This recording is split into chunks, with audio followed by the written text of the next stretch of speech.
It's a month since a high-powered Toric IOL implantation in this eye needed a rotation.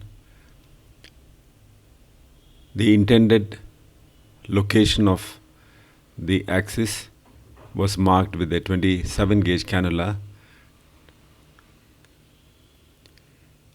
Scratch marks are made on the epithelium to identify this and to ensure that it's on the major meridian, the diameter of the cornea.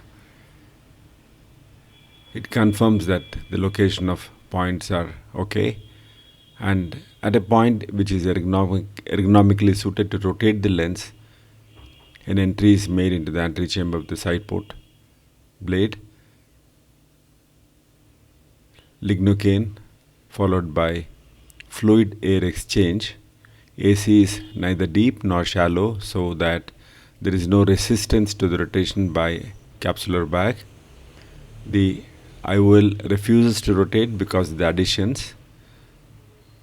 No visco is used during the entire procedure. A blunt Sinskey hook is used to separate the anterior capsule IOL additions all around.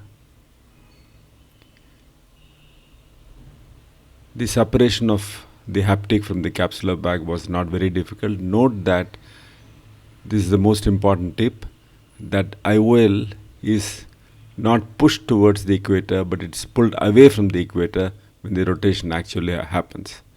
The final position is reached.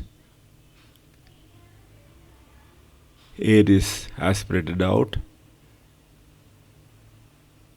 Deepen the chamber to confirm the position of the IOL, and this IOL remained in this position during post-operative period. Thank you.